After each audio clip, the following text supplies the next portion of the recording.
Talaga po? Gusto niyo na magpanggap po ko bilang si Ma'am Venice? Hindi ba nagawa mo na dati yon? Doon sa pwesto ninyo sa palengke? So I don't think you're gonna have a hard time. Only this time, you will be trained. Aayusan ka namin, bibihisan ka namin, para maniwala ang mga tao na ikaw talaga si Venice. Dali lang yun, ha? Hindi ba mapapahamak ang anak ko dyan? Pagkatapos sa mga ginawa ninyo sa kanya? Sa pamamahiya, sa pananakit ni Venice sa kanya. Tapos ngayon, hihingi kayo ng pabor sa amin? Hoy, teka lang, ha? Teka lang. I don't think you understand this, eh. Hindi ako humihingi ng pabor sa inyo.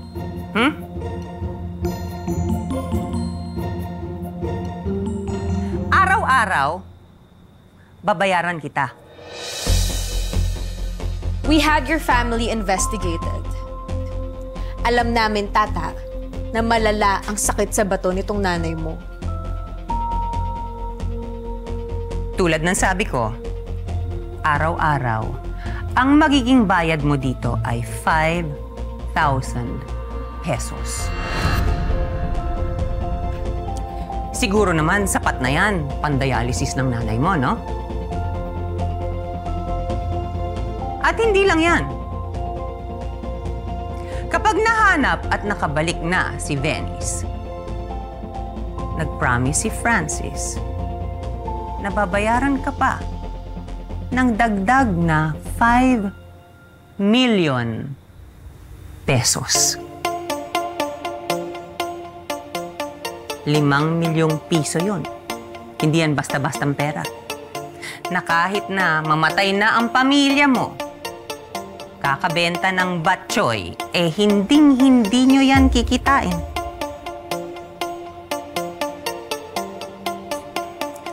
O teka, baka sabihin nyo, puro pera-pera na lang ako eh. Meron pa akong isang i-offer sa inyo. Gagawa tayo ng kontrata. Hindi lang pera ang ibibigay ko sa inyo, kung hindi, tutulungan ko rin kayo na makakuha ng kidney para sa nanay mo.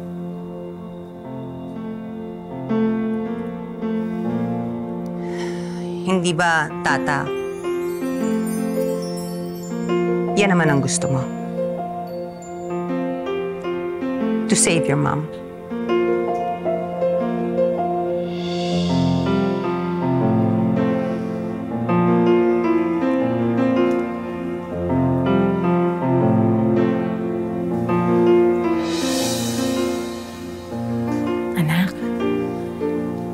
Delikado ini. Halika na, umuwi na tayo. Halika na. Kailangan po natin to, diba? Pag-dialysis mo po para gumaling ka. Diba may kasabihan po tayo? Kung may arakas ang gusto, uprahon mo gintanan para makuha mo.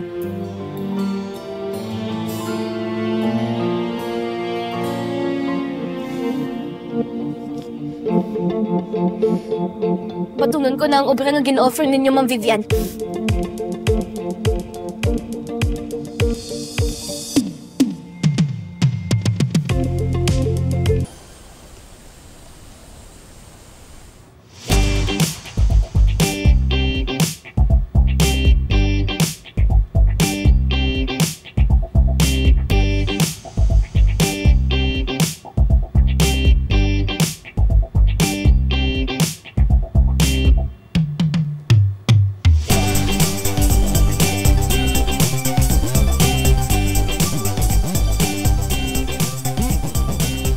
Stylist, patingin nga ng mga damit.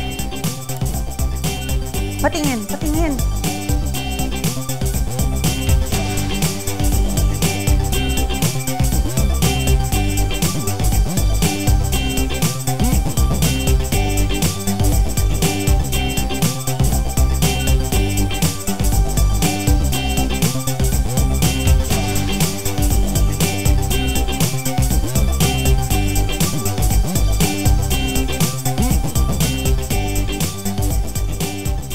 ready na po. Okay na po siya.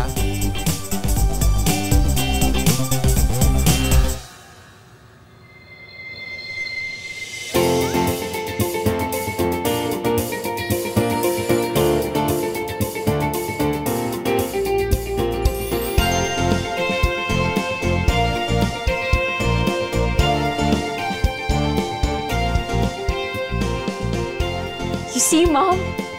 Wala siyang pinagkaiba kay Venice. Sa itsura, oo. Pero malayong malayo siya sa sophistication ng anak ko.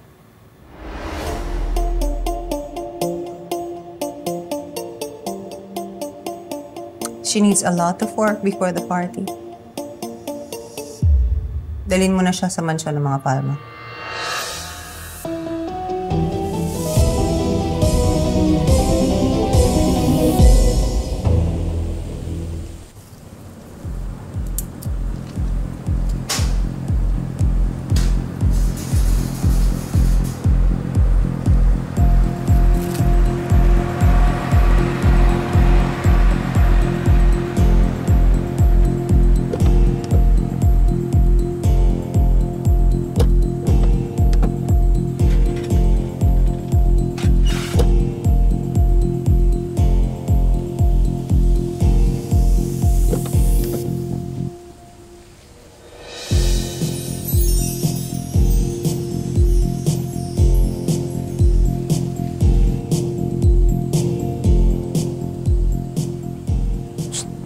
Sharon. Fake news sila. Ayan o, si Ma'am Venice. Oo nga.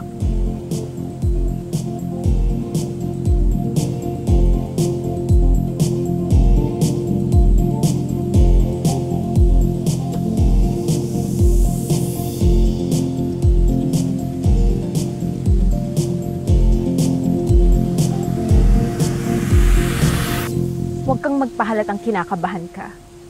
Ayusin mo yung paglalakad mo.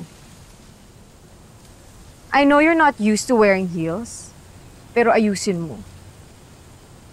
Go on.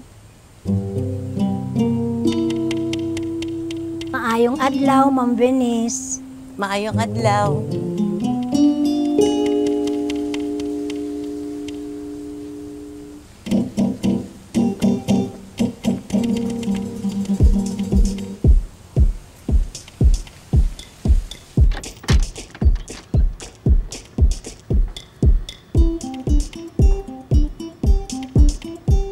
Si Francis. Sa loob po. Sige na.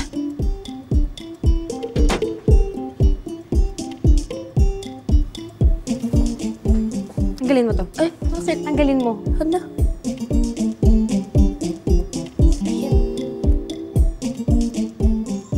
na.